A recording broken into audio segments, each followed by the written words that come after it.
அன்னபூர்ணின்ற ஒரு திரைப்படம். ஆமா. ஆனா அடுத்து ஓடிடியில் வருது. திடீர்னு நெட்ஃபிளிக்ஸ் வந்து பாத்தீங்கன்னா அந்த படத்தை தூக்கிட்டாங்க. இந்த உணவு தீண்டாமை என்ன சொல்லுது அப்படின்னு கேட்டீங்கன்னா, சைவம் சாப்பிடுவர்கள்லாம் உயர்வானவர்கள், அசைவம் சாப்பிடுவர்கள்லாம் தாழ்வானவர்கள்னு கற்பிக்குது. சோத்துல கூட ரெண்டா பிரிக்குது. ஜெயலலிதா வந்து அசைவம் சாப்பிடலையா? கமலஹாசன் அசைவம் சாப்பிடலையா? மேற்கு வங்கத்தில் இருக்கக்கூடிய பார்ப்பனர்கள் மீன் சாப்பிடலையா? பாப்பாத்தி அசைவம் சமைச்சா நான் வேக மாட்டேன்னு சொல்லுதா கோழி? அதை விட்டுட்டு சைவம் சாப்பிட்றவன் உயர்ந்தவன், அசைவம் சாப்பிட்றவன் தாழ்ந்தவன்னா அவனை கொல்ல வேணாம். அவன் என்ன மனநிலையில் அவன் இருக்கானுங்க. இந்த உளவுத்துறையே ஒரு வேலை பண்ணுச்சு. எங்க குண்டு வச்சாலும் இந்தியன் முஜாஹிதுன்னு சொல்லிட்டு ஒருத்தர் வந்து பொறுப்பேற்றுப்பான். என்னங்கடா புதுசு புதுசாக வந்து பம்மாத்து காட்டுறீங்க, அசைவம்லாம் கேவலமானது, அவன் தாழ்ந்த சாதிக்கானது, நாங்கள்லாம் உயர் சாதின்னு பம்மாத்து காட்டிக்கிட்டு இருக்கானுங்க.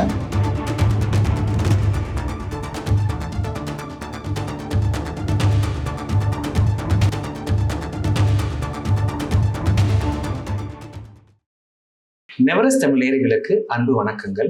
நான் உங்கள் தனோரா தமிழ் ஜஸ்டின். இன்றைக்கு நேர்காணல்ல நம்முடன் இணைந்திருப்பவர் அரசியல் விமர்சகர் பெரியா சரவணா அவர்கள். சார் வணக்கம். சார் வணக்கம் பிரதர். நீண்ட நாட்களுக்கு அப்புறம் ஒரு நேர்காணல். நல்லா இருக்கு. நல்லா சிறப்பு. மகிழ்ச்சி. நிறைய நடந்துருச்சு தமிழ்நாட்டுல, இந்தியாவுல, உலகத்துல.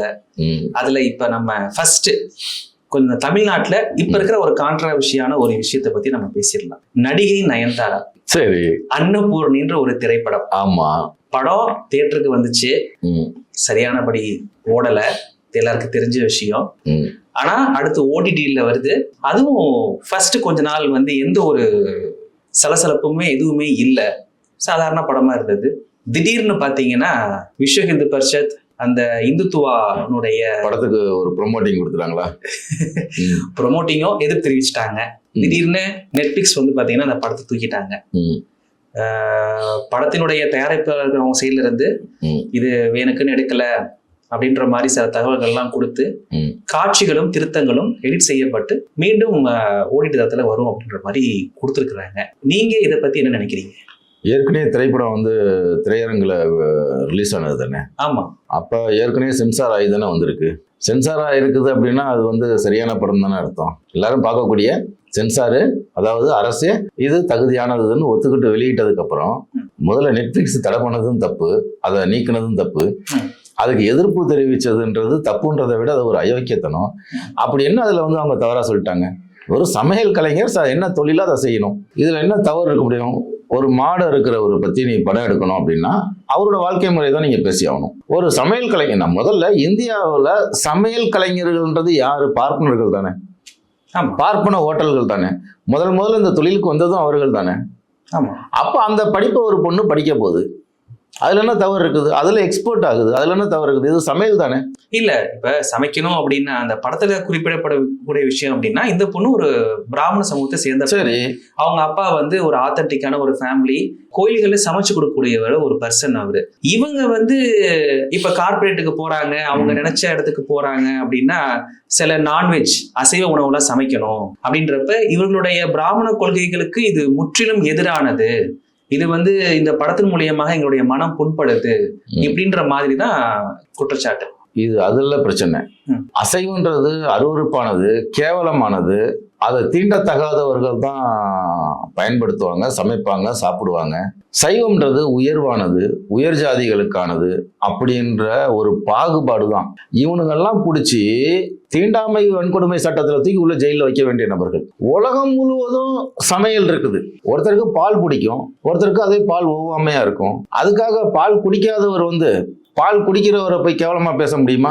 அது எப்படி தவறோ அது போல அசைவம் சாப்பிடுவரை வந்து சைவம் சாப்பிடுறவர் வந்து தீண்டாமை அனுசரிக்கிறது, அது ஏதோ தாழ்ந்த சாதிக்கு உள்ளது, அது ஏதோ தீண்டத்தகாதது மாதிரி அணுகிறது வந்து அது தவறு இல்லையா? அது கொடுமை அல்ல சொல்றீங்களா? எல்லாரும் இந்த பல்லு இருக்கு பாத்தீங்களா, மனிதர்களோட பல்லு, அந்த பல்லோட அமைப்பே அசைவத்திற்கானதுதான். இந்த சமூகத்தின் முதல் உணவே வேட்டை விலங்குகள் தான். நம்ம பண்பாடு வேட்டை பண்பாட்டில இருந்து வந்ததுதான். இது வேட்டை கலாச்சாரம் தான். மனிதன் முதல்ல வேட்டையாடி தான் உண்ண தொடங்கினான். புரியுதுங்களா? அதுக்கப்புறம் தான் விவசாயம் வருது. முதல்ல வேட்டை. இந்த இயற்கையே நமக்கு அமைக்கப்பட்ட பற்களே அசைவத்திற்கானதுதான். பிரச்சனை அது கிடையாது. இங்க ஒரு தீண்டாமை இருக்குது, உணவு தீண்டாமை. இந்த உணவு தீண்டாமை என்ன சொல்லுது அப்படின்னு கேட்டீங்கன்னா, சைவம் சாப்பிடுவர்கள்லாம் உயர்வானவர்கள், அசைவம் சாப்பிடுவர்கள்லாம் தாழ்வானவர்கள்னு கற்பிக்குது. சோத்துல கூட ரெண்டா பிரிக்குது. ஜெயலலிதா வந்து அசைவம் சாப்பிடலையா? கமலஹாசன் அசைவம் சாப்பிடலையா? மேற்கு வங்கத்தில் இருக்கக்கூடிய பார்ப்பனர்கள் மீன் சாப்பிடலையா? இல்ல இவங்க வந்து முட்டை சாப்பிடாம இருக்காங்களா? இல்ல ராமன் சாப்பிடாம இருக்கிறாரா? நீங்கெல்லாம் கடவுளாக பூஜிக்கக்கூடிய ராமன் வேட்டையாடலையா? அவர் வந்து அசைவம் ஒண்ணு இல்லையா? கல்லு குடிக்கலையா? என்ன இங்க நிறுவ விரும்புற? நீ உயர் சாதின்றதை நிறுவ விரும்புறியா? உன் உயர் சாதி பண்பாட்டுக்கு மாறா இருக்கிறதெல்லாம் தீண்டத்தகாதது, அதை யாரும் பேசக்கூடாது அப்படின்றது இது ஒரு வன்முறை இல்லையா? இது ஒரு அயோக்கியத்தனம் இல்லையா? இது நயன்தாரா அப்படி என்ன பண்ணாங்க? அந்த கதைப்படி பாத்தீங்கன்னா அவர் ஒரு சமையல் கலைஞருக்கு படிக்கிறாங்க, படிச்சு முடிச்சுட்டு ஒரு சமையல் கலைஞரா, தேர்ந்த சமையல் கலைஞரா மாறுறாங்க. அவர்கள் அசைவம் சமைக்கிறார். பாப்பாத்தி அசைவம் சமைச்சா நான் வேக மாட்டேன்னு சொல்லுதா கோழி? இல்ல பன்னி எதுவும் வேக மாட்டேன்னு சொல்லுதா? இல்ல மாடு எதுவும் வேக மாட்டேன்னு சொல்லுதா? அப்ப இவன் உணவு தீண்டாமை கடைபிடிக்கிறார்கள். இவர்களை அன்டச்சபிலிட்டி ஆக்ட்ல தூக்கி உள்ள போடுங்கன்னு சொல்ல வரேன் நானு. அவன் போய் இன்னைக்கு ஒரு புகார் கொடுக்குறான், அந்த நயன்தாரா மேல ஒரு புகார் கொடுக்குறான். முதல்ல நயன்தாராவுக்கு நாங்க வாழ்த்துக்களை சொல்றோம். இப்பேற்பட்ட ஒரு படத்தை நீங்க எடுத்ததுக்கு நாங்க மனசார, கையார, வாயார, நெஞ்சார நாங்க வாழ்த்துறோம். இது நல்ல ஒரு படம், அருமையான படம், அனைவரும் பார்க்க வேண்டிய படம். நீ எதையெல்லாம் உணவு பண்பாடு, மேட்டுக்குடி பண்பாடுன்னு சொல்றியோ அது இந்த படம் உடைக்குது. அதை துணிச்சலாம் நயன்தாரா பண்ணியிருக்கிறாங்கன்னா அவங்களை நாங்கள் வரவேற்கிறோம், வாழ்த்துறோம். அதை விட்டுட்டு சைவம் சாப்பிட்றவன் உயர்ந்தவன், அசைவம் சாப்பிட்றவன் தாழ்ந்தவன்னா அவனை கொல்ல வேணாம். அவன் என்ன மனநிலையில் அவன் இருக்கானுங்க? அவன் மனிதர்களாக நம்ம ஏற்றுக்க முடியுமா அவனை? அதனால இது வந்து வன்மையாக கண்டிக்க வேண்டியது. இந்து பாசிசம் என்பது இப்படிதான் உணவில் கூட மனிதர்களை பிரித்து வைக்குது. அதோட வெளிப்பாடு தான் இதெல்லாம். அதே மாதிரி பாத்தீங்கன்னா படத்துல லவ் ஜிகாத் அப்படின்ற விஷயமும் வந்து இருக்குது. லவ் ஜிகாத்ன்றது உத்தரப்பிரதேசத்துல இஸ்லாமியர்களுக்கு எதிராக கற்பனையாக தொடுக்கப்பட்ட ஒரு போர். அது உளவுத்துறையால கட்டமைக்கப்பட்டு பிற்காலங்கள்ல அப்படிலாம் ஒண்ணுமே நடக்கல, ஒன்றும் கிடையாது, அதற்கான இன்ஸ்டிடியூஷன்களே கிடையாது. இன்னும் ஒண்ணு சொல்லட்டுங்களா? இந்த உளவுத்துறையே ஒரு வேலை பண்ணுச்சு. எங்க குண்டு வச்சாலும் இந்தியன் முஜாஹிதுன்னு சொல்லிட்டு ஒருத்தர் வந்து பொறுப்பேற்றுப்பான். எப்படி? இந்தியாவில் எங்க குண்டு வச்சாலும் இந்திய முஜாஹிதுன்ற வந்து ஒரு பொறுப்பேற்றுப்பான். யாரா இந்த இந்திய முஜாஹிதுன்னு கேட்டீங்கன்னா, எஸ்.எம். முஸ்ரீஃப், மகாராஷ்டிராவோட முன்னாள் ஐஜி, அவர் எழுதுறாரு. கர்கரேவை கொலை செய்தது யார் அப்படின்ற ஒரு புத்தகத்தில் எழுதுறாரு, இந்த இந்தியன் முஜாஹிதீன் என்பது இந்திய உளவுத்துறையால, ஐபியால கட்டமைக்கப்பட்ட ஒரு செயற்கையானது. இதுக்கு தலைவர் செயலால் எதுவுமே, இது கற்பனையானது. RSS வைக்கக்கூடிய குண்டுகளை எல்லாம் இஸ்லாமியர்கள் மேல் பழி சுமத்துவதற்காக உருவாக்கப்பட்ட ஒரு நிறுவனம் தான் அது, கற்பனையான நிறுவனம் அது அப்படின்னு அவர் சொல்றாரு. அதே போலதான் இஸ்லாமியர்கள் வந்து இங்க இருக்கக்கூடிய இந்து பெண்களை எல்லாம் கட்டாய மதமாற்றம் செய்கிறார்கள், கட்டாய கல்யாணம் பண்ணுகிறாங்கன்னு சொல்லிட்டு ஒரு பொய்யான பிரச்சாரத்தை லவ் ஜிகாத்ன்ற பேர்ல இவர்கள் பரப்புரை செய்கிறார்கள். மக்கள் மத்தியில ஒரு பீதியையும் அச்சத்தையும் ஏற்படுத்துறாங்க. இது ஒரு கற்பனையானதுன்னு பல்வேறு எழுத்தாளர்கள், சமூகவியலாளர்கள் எழுதிட்டாங்க. இன்னும் இந்த பழைய இதையே வச்சுக்கிட்டு இது வந்து லவ் ஜிகாத்துங்க அப்படின்னா, இந்த சினிமாவுக்கும் லவ் ஜிகாத்துக்கும் என்ன சம்பந்தம்? ஏதாவது கடுகளவு சம்மந்தப்படுத்த முடியுமா?